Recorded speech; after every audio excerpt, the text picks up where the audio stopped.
اعوذ باللہ من الشیطان الرجیم بسم اللہ الرحمن الرحیم الحمد للہ وسلام علی عبادہ الذین اصطفیٰ السلام علی من اتبع الہدی۔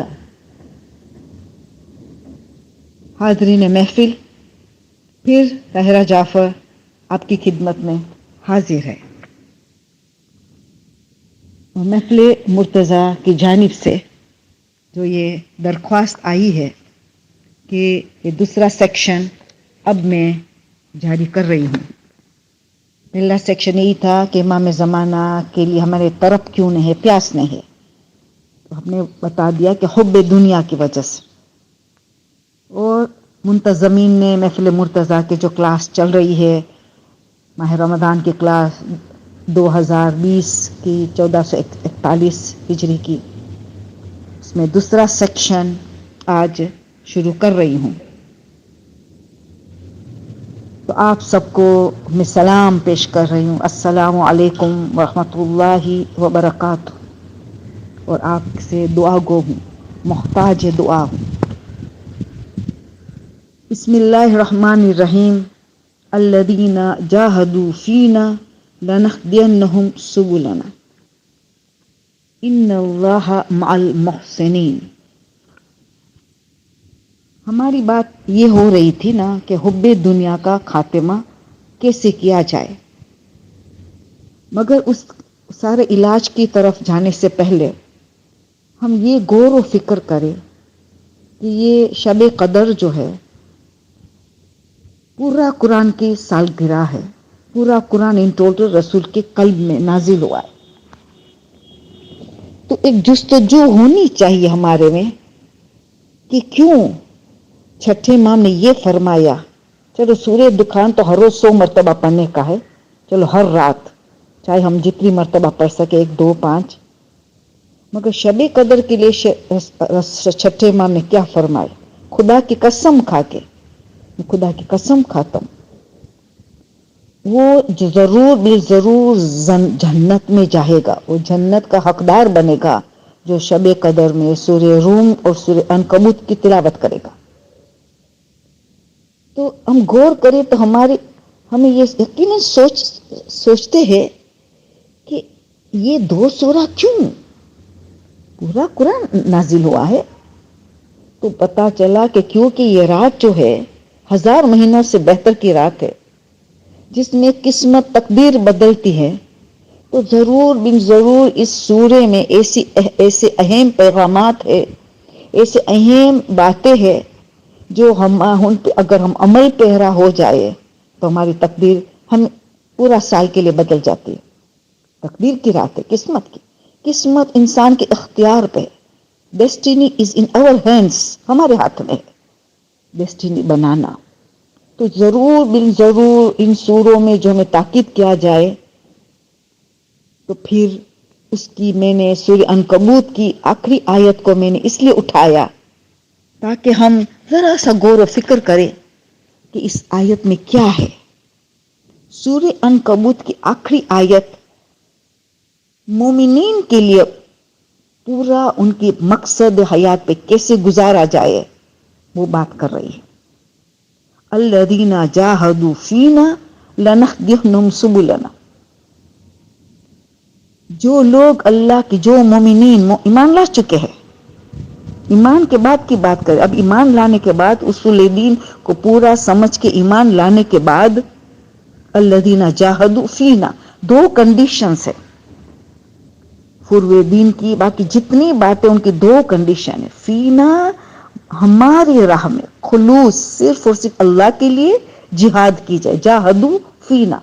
2 شرائط ہے ہر کامیابی کی، ہر نجات کی، ہر سکون کی، راز کی، دنیا اور قبر اور آخرت کی کامیابی کی۔ جو اسٹرگل کرنا ہے، جہاد، مگر اللہ کے راہ میں، اللہ کے راہ میں، یہ کنڈیشن ہے۔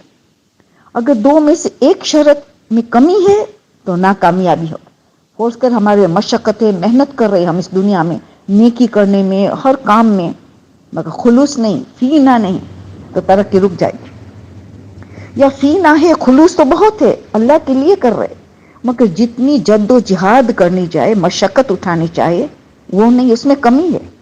جبھی سورہ انشقاق 84 نمبر کا سورہ کی 6 نمبر میں آیت میں اللہ تمام انسانیت کو خطاب کرتے ہیں، یا ایھا الناس انک کادح الی ربک قدحا فملاقی.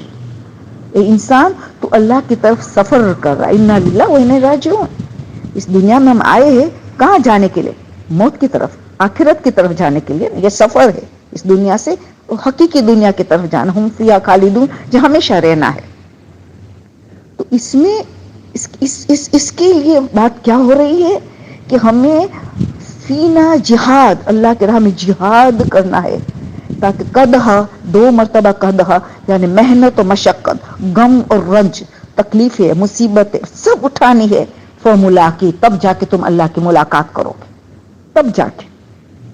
تو پتہ یہ چلا کہ یہ مومن کے لیے اس میں 2 میں سے ایک میں بھی کمی نہیں ہونی چاہیے. پتہ چل گیا.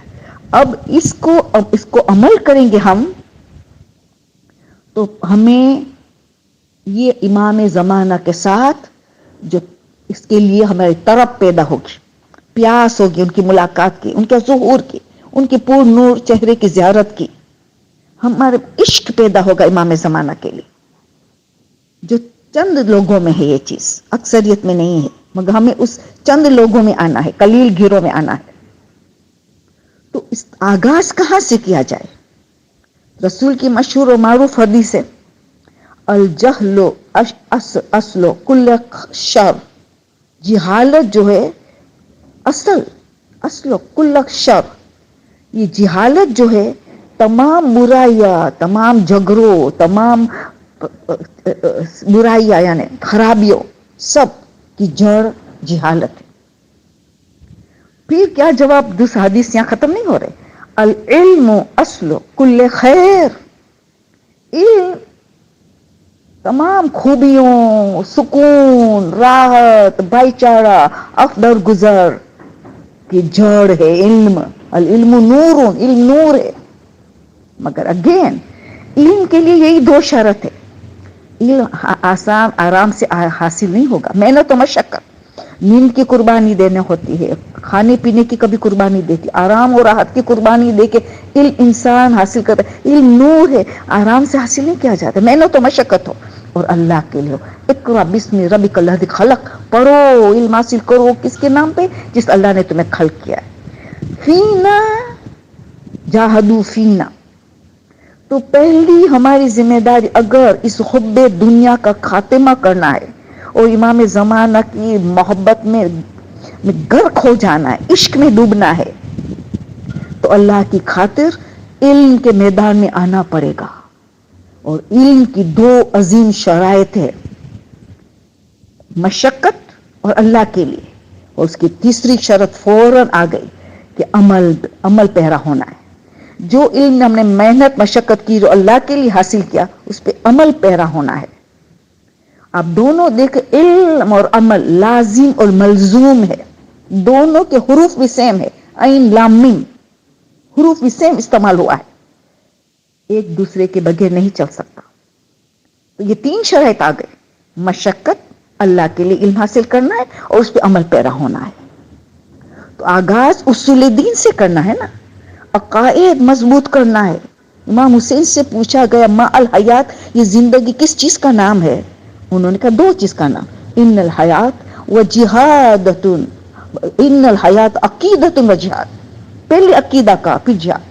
عقیدے کو، اصول دین کو مضبوط کرو، توحید کو مضبوط کرو، نبوت و رسالت، امامت اور قیامت، اس کو مضبوط کرو. پہلے یہاں سے آغاز کرنا ہے ہمیں کہ اللہ کی معرفت کیسے حاصل کرے.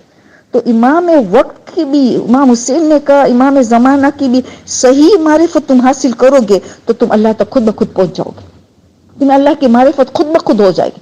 تم ایک کام کرو، تمہارے امام وقت کی کا معرفت صحیح حاصل کرو، ان کی تم صحیح معرفت حاصل کرو گے. یہ تمہارا تحفہ کیا ہوگا؟ تم خدا شناس ہو جاؤ. تو پتہ چلا اصول دین ایک دوسرے 5 ایک دوسرے سے کنیکٹڈ ہے، اس کا ہمیں علم حاصل کرنا ہے. تو یہ اصول دین کی بات ہے. اب اس کے بعد دوسرا نمبر پہ کہا کہاں علم حاصل کرنا ہے؟ حلق سے کیا اتر رہا ہے، پیٹ میں کیا جا رہا ہے.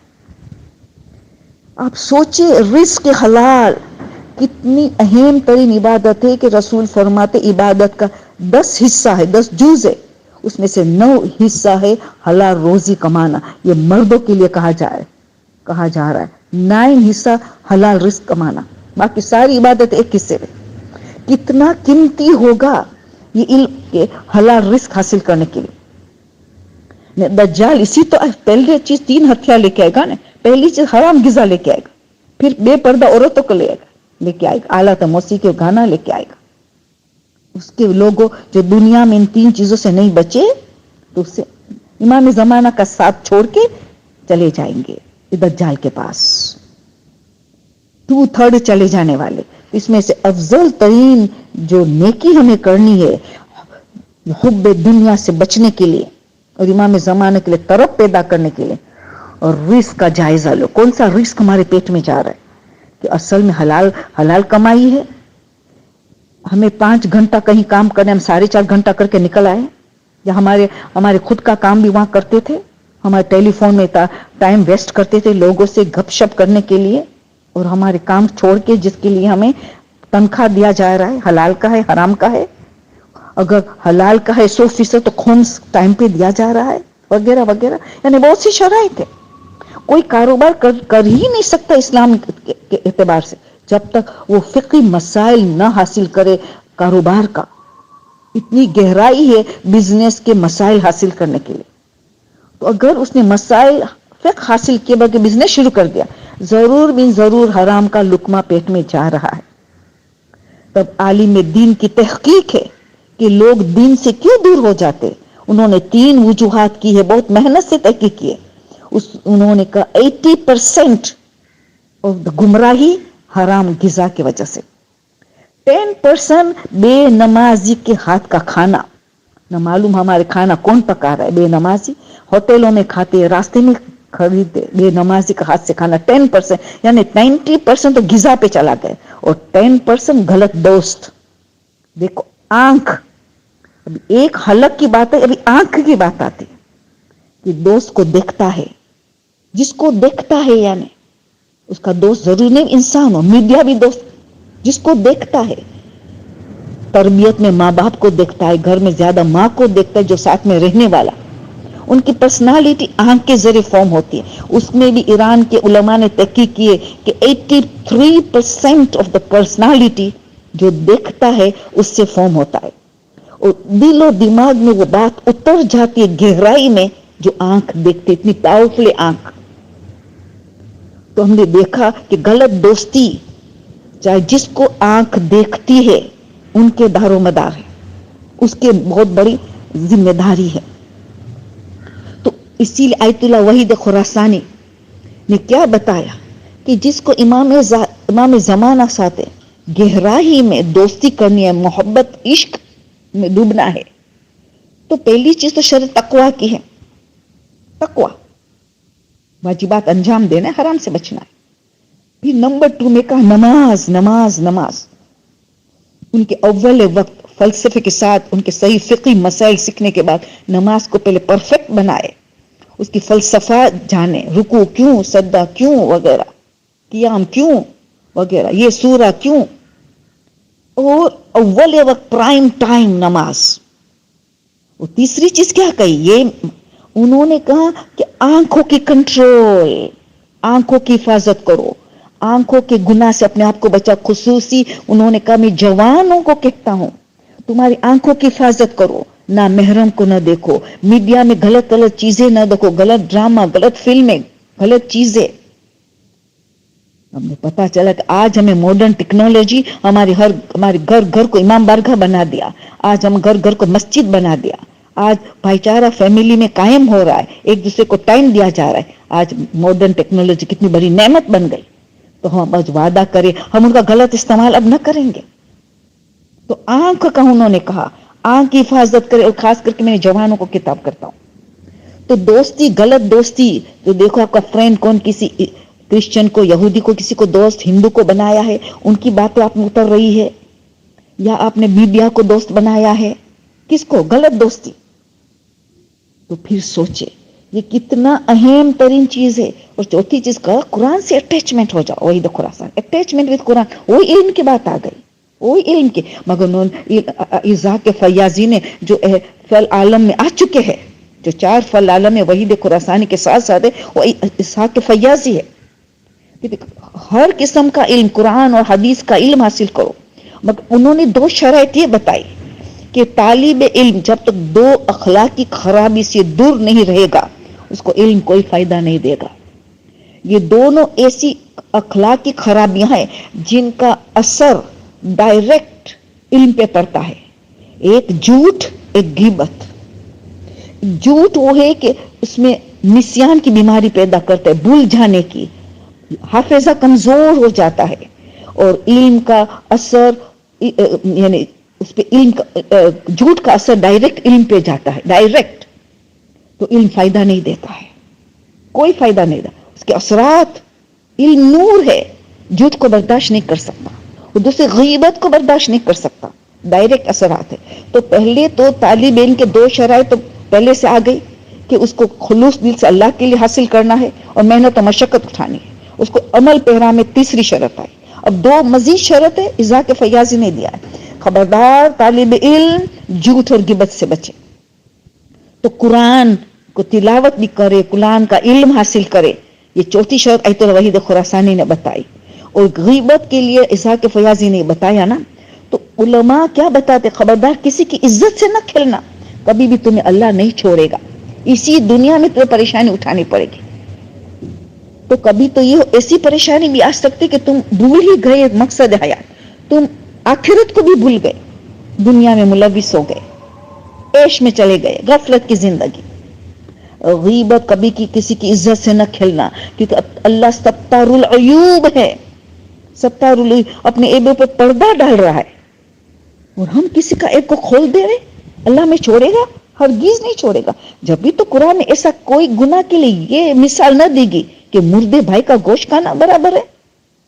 سوچ, اتنا ظالم مانا جاتا ہے, اتنا نجیس غذا, مردے گوشت کا گوشت کھانا نجیس غذا بھی ہے, حرام غذا بھی ہے, اور ظالم بھی مانا جائے گا. یہ سب غیبت کرنے والے کی بد صفت بتائی گئی ہے. تو پتہ یہ چلا قرآن کا علم حاصل صحیح کرنا ہے. اور پھر آخری بات, 5ویں اور آخری بات کیا بتائی کہ ان کو یعنی اول وقت نماز, حالانکہ نماز کی بات ہو گئی ہے کہ کہا تقوی اختیار کرو, اول وقت نماز کرو, تیسرے آنکھوں کی حفاظت کرو, قرآن کی سٹڈی کرو, قرآن کی سٹڈی کرو. اور ہاں 5واں یہ کہا, وہ تو بات آ گئی نماز کے اول وقت سب ساتھ میں. 5ویں سوری یاد آیا, انہوں نے کہا کہ امام سے کانٹیکٹ سٹرونگ رہے. اور کیسے کانٹیکٹ سٹرونگ رہے؟ صبح شام رات امام کو سلام کرو, السلام علیکم یا بقیت اللہ, اور السلام علیکہ یا بقیت اللہ, دونوں رائٹ ہے. صبح اٹھتے, رات کو سونے سے پہلے, ہر نماز کے بعد امام کو سلام کرتے رہو, تاکہ امام سلام کا جواب دے گا تو ان کے امام کی نظر رحمت شاید ہمیں نصیب ہو جائے, تو ہماری شخصیت بدل جائے گی. 11 کل اللہ, سورہ کل اللہ, امام کو سورہ کل اللہ بہت پسند ہے. 11 مرتبہ سورہ کل اللہ فجر کی نماز کے بعد, اور رات کو سونے سے پہلے عشاء کی نماز کے بعد 11 مرتبہ کل اللہ امام کو ہدیہ کرو. اور پھر کہا زیارت علی یاسین, ہر روز زیارت علی کے ذریعے امام کو سلام کرو. تو امام کے نام میں صدقہ دو, امام کے نام پہ تبلیغ کے دن میں ڈونیشن دو, امام کے نام پہ سارے کام کرو, یعنی مسلسل امام کے ساتھ کانٹیکٹ رہے. سورہ یاسین پڑھ کے امام کو ہدیہ کرو, قرآن کی ہر روز 50 آیت پڑھ کے امام کو ہدیہ کرو. کانٹیکٹ سٹرونگ رہے تو طرف رہے گی امام کی ملاقات کے لیے, حب دنیا غائب ہو جائے گی, اور دل میں امام کی عشق میں انسان ڈوب جائے گا. یہ ساری ہماری ذمہ داری. مگر حفاظت کس کی کرنی ہے؟ حلق کی اور پیٹ کی. حلق اور پیٹ یعنی ایک ہی چیز آ گئی, اور آنکھوں کی حفاظت کرنی ہے. اور پھر آگے جا کے ہم اور ایک بات دیکھیں, ہمیں سب کو پتا ہے کہ 313 تو پہلی آواز میں امام کے جائیں گے, اس کی بات ہو چکی ہے, وہ تو ٹو ہائی. مگر اس کے بعد 10,000 کا گروہ جائے گا جس کو امام کا انتظار ہوگا. یہ 10,000 جو آئیں گے جس سے امام جہاد شروع کریں گے, یہ 10,000 سے امام بیعت لیں گے. یہ بیعت نامہ میں جو 25 باتیں بیان کی گئی جو امام علی نے یہ بیان کی تھی کوفہ کے منبر سے اور ان کو محفوظ کر دیا تھا.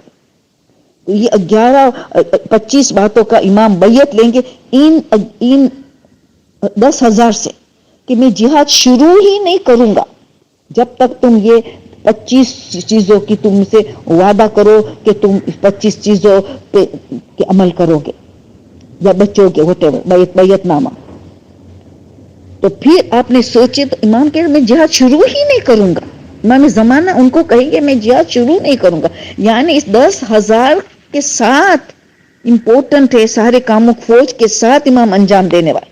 سارے معجزہ سے کام نہیں ہونے والے 10,000 سے کام. تو یہ 25 باتوں کا مختصر سا علماء کہتے 3 اہم ترین چیزیں ہیں. اس میں حقوق الناس آ گیا غیبت جھوٹ سب میں حقوق الناس ہے. پہلے تو حقوق الناس سے بچو عدل و انصاف کرو جو اپنے لیے پسند کرتے ہو دوسرے لیے. امام کے اہم ترین شرط ہے حقوق الناس انسان کے حق میں کہ گھر بنا ہو جائے. پھر دوسری چیز اہم اس کو غور و فکر کیا جائے 25 چیزوں میں تو شرم و حیا بے شرمی و بے حیائی سے بچنا ہے اور شرم و حیا نافذ کرنا ہے. اگر امام کے ساتھی بننا امام کے طرف چاہیے ہمیں امام کی عشق میں ڈوبنا ہے حب دنیا سے بچنا ہے تو شرم و حیا. تو شرم و حیا خالی پردے میں نہیں ہے یہ آؤٹر گارمنٹ ہے مگر اس کے اندر سے شرم و حیا نہ محرم سے کس طرح بات کی جائے آواز کا پردہ رہے چلنے کیسے چلیں گے ہم راستے میں کہ نہ محرم کے سامنے یعنی پورا اندر سے بھی شرم و حیا ہو. اتنا قیمتی ہے یہ شرم و حیا کہ عقل کا چیپٹر کے بعد فوراً جو اصول کافی کی جلد میں جو پہلی حدیث تو عقل کی ہے نا دوسری حدیث کے حیا کی اصول کافی میں والیوم 2 میں لا دین لمن لا حیا لہ. ان کے پاس دین نے 3 معصوم کی حدیث اس کے پاس حیا نہیں شرم و حیا نہیں ہے. ظاہری شرم و حیا حجاب سے کنٹور نہیں نظر آنا چاہیے صحیح حجاب گہرائی کے دل میں سے شرم و حیا ان کے پاس حیا ہی نہیں ہے. مکس گیدرنگ کی شادیاں مکس گیدرنگ کے birth day parties mix gathering کے وغیرہ جہاں جہاں جو ہوتی ہے حج زیارتوں میں بھی ہوتی ہے اللہ اکبر اس سے بچنا ہوگا. اگر حب دنیا سے بچنا ہے شرم و حیا اٹھانا ہے. آپ کو تو سب کو یاد ہے جب آدم دنیا میں آئے تو اللہ نے 3 چیزیں سامنے پیش کی جبرائیل آ کے 3 چیزیں کہا ایک چیز لینا ہے 2 کو واپس کرو. کون سی چیز 3 چیز تھی عقل دین پورا دین مذہب اور شرم و حیا. حالانکہ شرم و حیا دین کا جز ہے مگر اتنا قیمتی ہے کہ اس کو الگ سے بیان کیا گیا. کیوں حکومت دین یعنی کھوکھلا ہو جاتا ہے بے شرمی و بے حیا اور دشمنوں کی یہی سازش ہے کہ ہم عورتوں کو مسلمان عورتوں کو بے حیا و بے شرم بنا دو تاکہ پھر دین ان کا کھوکھلا ہو جائے گا. تو 3 چیز سے پیش کی حضرت آدم نے عقل کو لے لیا جبرائیل نے دین کو مذہب کو اور شرم و حیا کو کہا تم چلو واپس. دونوں نے کیا کہا مگر اللہ کے حکم ہے ہمیں دونوں کو حکم ہے جہاں عقل رہے وہاں رہنا. آدم نے عقل کو لیا تینوں چیز مل گئی. اس سے کیا درس ہوا کہ جتنا انسان کے پاس عقل ہوگی اتنا شرم و حیا ہوگا جتنی عقل ہوگی اتنا دین ہوگا کیونکہ ان دونوں کو کہا تم عقل سے ساتھ دینا ہے. تو عقل کا دار و مدار شرم و حیا و دین کے دار و مدار ہے. تو سوچئے کہ یہ حدیث کتنی قیمتی حدیث ہے کہ دین ہی نہیں جس گھر میں بے حیا بے شرمی ہے سمجھ لو اس گھر میں دین ہی نہیں ہے عظیم ترین شرط ہے. تو سوچے آپ اور تیسری چیز بتائیے نا خاص انہوں کا سادی زندگی.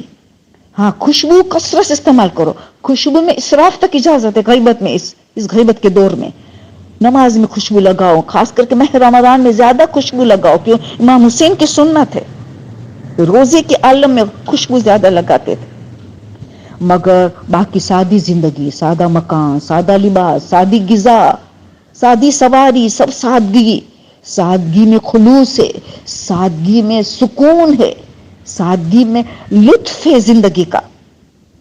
تو یہ چیزیں ہمیں سب اختیار کرنے کی ہے، یہ ہماری سب سے بڑی ذمہ داری ہے. اگر حب دنیا کو ختم کرنا ہے تو ہماری عظیم ترین ذمہ داری ہے. بس آخری میں آپ کو بس ایک بات بتانا چاہوں گی کہ دیکھو آیت اللہ مرشی نجفی جب امام زمانہ سے ملاقات ہوئی تو انہوں نے بہت سی باتیں بتائی کہ میرے سے رابطہ قائم کرنے کے، نماز شب کی تاکید کی، روزوں کی تاکید کی، مستحب روزے بھی، واجب روزے وغیرہ سب کچھ، بہت سی باتیں بتائی.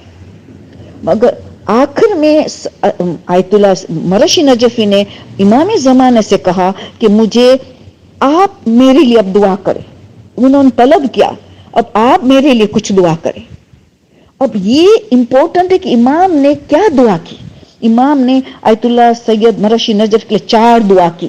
اس سے ہمیں کیا سبق ملے گا کہ امام کو کیا سب سے زیادہ پسند ہے. تو وہی اتنی عظیم مرجع کے لیے دعا کریں گے جو چیز امام کو پسند ہوگی. تو امام نے ان کے لیے 4 کون سی دعا کی؟ بس یہ آخری میری آپ کی زحمت کو تمام. اے اللہ تجھے پیغمبر اور ان کی پاک و پاکیزہ آل کا واسطہ دیتے ہیں. کون سید؟ امام زمانہ. واسطہ دیتے اس سید کو دین کی خدمت کرنے کی توفیق عطا کر. پہلی دعا دین کی خدمت، یعنی امام کی مدد کیسے کریں گے ہم دین کی خدمت؟ تو اس میں پہلی اپنی اصلاح کریں گے، اپنی، پھر ہماری اولاد، ہماری فیملی، پھر معاشرے کی، قوم کی. یہ اہم ترین ذمہ داری ہے. اور آیت اللہ مرشی نجفی کو امام کی دعا اتنا فائدہ پہنچائے کہ سب سے بڑی لائبریری کن میں آج ہے تو انہوں نے قائم کی. یہ امام زمانہ کی دعا کا نتیجہ تھا. اتنی زبردست لائبریری آج ہر عالم اس لائبریری پہ ڈیپینڈ کر رہا ہے. تو پتا چل دین کی خدمت امام کو چاہیے. پھر خود کی اصلاح کرو. جب تک اپنی خود کی اصلاح نہیں کریں گے ہم تو دوسروں کی نہیں کر سکیں. مولا علی کی حدیث ہے من لم یصلح نفسہ لم یصلح غیرہ. خود کی اصلاح نہیں کریں گے تو دوسروں کی اصلاح نہیں کر سکیں گے. یہ اہم ترین ذمہ داری ہماری. پھر اولاد کی اصلاح تو ہی کریں گے. بچہ آنکھ سے دیکھتا ہے ماں کو. دوسری دعا اس سید کو واسطہ دیتے رسول اہل بیت کی. کیا واسطہ دیکھے کہ اس پروردگار اس سے عبادت میں لذت عطا کر، لطف عطا کر، شیرینی عطا کر. پتا چلا کہ عبادت میں جب شیرینی حاصل ہو جاتی ہے تب اس کا نتیجہ ملتا ہے اخلاق. اللہ کو ہماری عبادتیں نہیں چاہے، عبادت کا نتیجہ چاہے. نماز و روزہ، حج و زکات، عزاداری اور یہ سب کا نتیجہ کیا ہے؟ خوش اخلاق. تو جب عبادت میں لذت آئے گی، لطف آئے گا تو وہ عبادت جس میں کنسنٹریشن ہوتا ہے، حضور قلب، خضوع، خشوع، تب جا کے انسان میں خوش اخلاق پیدا ہوتا ہے. نتیجہ ہے عبادتوں کا نتیجہ ہے. دوسری دعا یہ کی اور اتنا اثر ہوا سید مرشی کو. اس کے بعد اتنی لذت کہ ہر ساتھ رومال ساتھ میں رہتا تھا اور عبادت کے دوران مسلسل آنکھوں سے آنسو بہتے چلا جاتا تھے، آنسو نکلتے چلے جاتے تھے. رومال ساتھ میں رکھنا پڑتا تھا. یہ امام زمانے کی دعا کے بعد ان کو یہ تحفہ بھی ملا. اور پھر کہا، پھر تیسری دعا کیا کی؟ دوسری دعا کی کہ پروردگار اس سید کے لیے لوگوں کی محبت سید کی دلوں میں ڈال. سید کی محبت لوگوں کی دلوں میں ڈال دے. یعنی سید کی محبت لوگوں کی دلوں میں ڈال دے. یعنی لوگ کتنے قیمتی ہے کہ اگر ہماری محبت ان کے دلوں میں ہوئیں گی تو کتنی کام آنے والی ہے دنیا اور آخرت میں. انسان جب مرتا ہے، بی بی فاطمہ نے کیا کہا تھا؟ یا علی میری مرنے کے بعد قرآن کی تلاوت کرنا میرے قبر کے پاس. کیوں؟ اس وقت انسان کو بہت ضروری ہوتی ہے زندہ کی محبت کی، زندہ کی ہدیے کی بہت ضرورت ہوتی ہے. پتا چلا انسان جب لوگوں سے محبت کرتا ہے تو پھر اس کا نتیجہ میں قبر اور قیامت میں کام آنے والی نیکی ہے. تو کہا کہ لوگوں کی دلوں میں اس سید کی محبت ڈال دے. تو پتا چلا کہ ہمارے جتنے لوگوں کی دلوں میں ہماری محبت ہوگی اتنی ہمیں کام آنے والے دنیا اور آخرت میں. اور چوتھی اور آخری چیز، اس کے ہر شیطان کے شر سے تو محفوظ رکھنا. اس سید کو ہر طرف سے شیطان کے شر سے اور بالخصوص ان کو حسد سے دور رکھنا. حسد کے لیے تمام شر ایک حسد کی. کیوں؟ کیونکہ علماء میں، ذاکرین میں ہر ایک قسم کا جو کام کرتے، مدرسہ کے ٹیچر سے ان میں ایک قسم کا اس میں حسد آنے کا زیادہ امکان ہے. تو امام نے خاص تمام شر کی بات کر کے حسد کو زور دیا، حسد نہ آنے پائے. ہر ایک کے لیے آگے، ہر کوئی کے لیے ترقی کے لیے دعا کرنی چاہے، کیونکہ حسد کرنے سے کیا ہے، ہمیں تو ایسا نہیں کہ ان کا چیز ہمیں مل جائیں گے. جو حسد کرتا ہے گویا اللہ سے جنگ کر رہا ہے. اسی لیے صحیفے سجادہ کی دعا 35 نمبر کی ضرور تلاوت کرے کہ انسان حسد سے بچ جائے. حسد کسی جنگ کرنا چاہے کہ کسی سے حسد نہ کرے، کیونکہ انسان کی ترقی میں رکاوٹ پیدا ہو جاتی ہے. تو امام نے یہ 4 دعائیں کی. بس ہم نے اس سے پتا چلا کہ ہمیں کیا کرنا چاہیے. بہت سی اور باتیں ہیں مگر اس 35-30 منٹ کے اتنا کافی ہے.